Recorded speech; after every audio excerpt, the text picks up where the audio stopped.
The first step in pruning an old apple tree is to clear the area around the tree. If there's anything growing up the tree, it needs to be removed. Oftentimes this is multiflora rose or honeysuckle or some other invasive species, but no matter what it is, if it's competing with that tree, it needs to be removed. In the dormant season, it's quite all right when you find those invasive species to cut them back and then to remove them. But if you happen to do it during the growing season, just let the vegetation die over a period of that next year or so. It'll become more brittle, because if you try to yank that out of the tree, you'll damage the tree and open it up.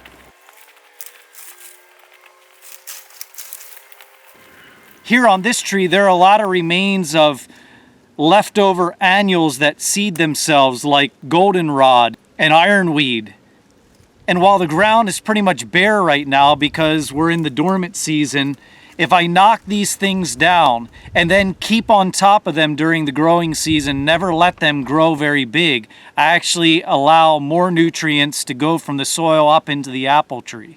So I want to remove all the competition in the area on the ground and what's growing up the trunk of the tree. The second part of making sure that the tree is free to be able to get as many nutrients as possible is what I already mentioned in the introduction. To make sure that the southern end of the apple tree is opened up to the sun. So if there are any trees in the way, if there are shrubs that are growing up and blocking the sunlight, I need to remove them so that the tree can produce fruit.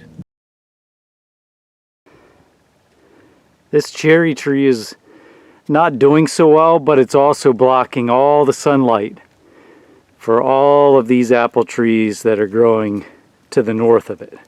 So I'd cut that one down because it's blocking the sunlight from the south.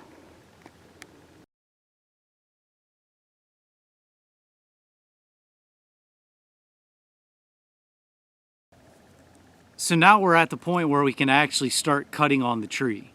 And the first thing that I want to remove is all of the dead branches. On these old apple trees, there's almost always a lot of dead. And so I'll actually cut every dead branch out before I do anything else. And the reason that I do that is because if you remember back to the introductory where you can only take 25% of the tree off in a year, that's the growing part of the tree. So if it's a dead branch, it doesn't count in that total. A lot of times when I clean up these kinds of old apple trees, I may remove 50% of what is visible above the ground that is actually dead. And again, that doesn't count in your 25% removal max for the year that you're pruning it. So let's get to work on removing the dead stuff.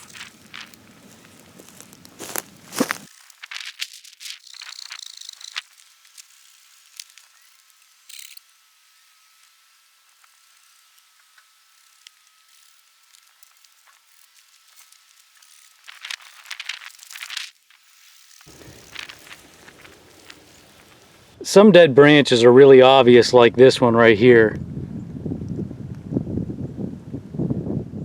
But the ones that have their bark still on them, like these, this is actually a dead branch. Notice how the bark on the branch is actually a little wrinkled. It has this pinkish color, a lot of fungi, moss growing on the outside. And you'll notice that wrinkling effect. That's because the skin of that limb, the bark, is actually shriveling up.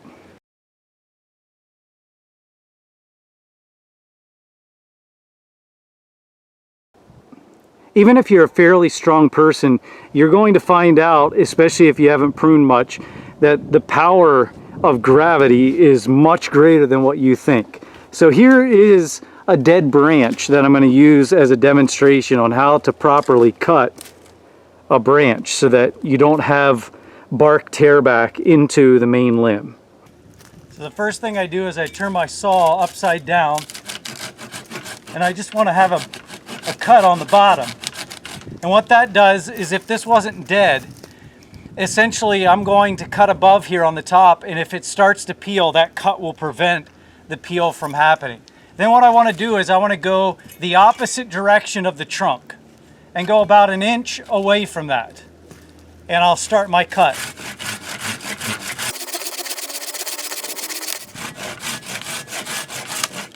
even on this dead branch, and apple wood can be really hard when it's dead. You can hear it cracking, and there is tremendous weight pulling on that.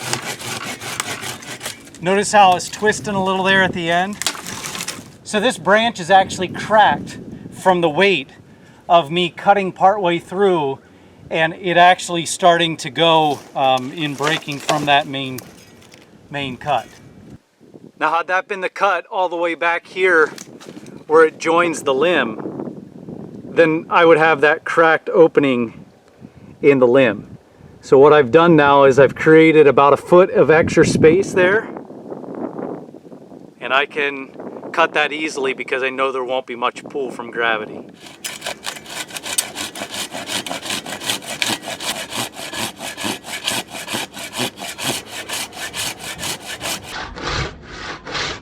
And when I get close and I know that it's not hanging on by much, then I just hold on to that branch, and look at that nice smooth cut then. No peel back, just a nice clean cut that'll heal up. You'll notice that a lot of your dead wood is underneath the canopy of the tree and in the interior, and that makes a lot of sense because it's not receiving sunlight, so it dies. So this little branch is dead. You can see that as we go back to where it attaches onto the main branch. And if we get up in there, so you can see, there's actually good wood there on the very end, which is ideal.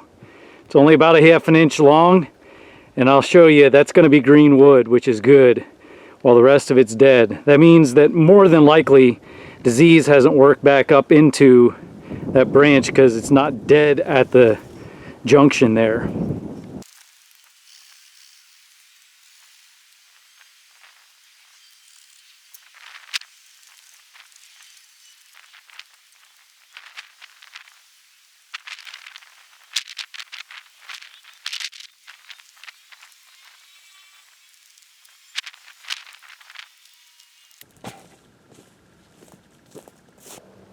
You can see how much that tree has already been opened up just by removing the dead wood.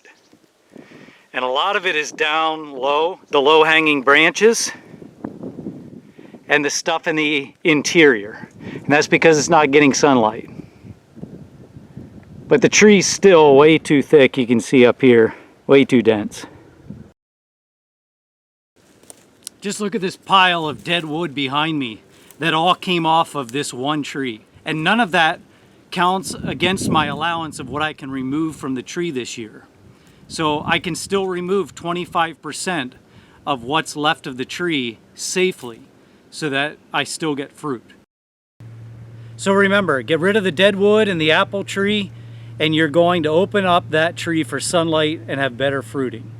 Again, I'm Daryl Meyer with Seeds to Dreams Deer, and I hope that you find more than you think that you're hunting for.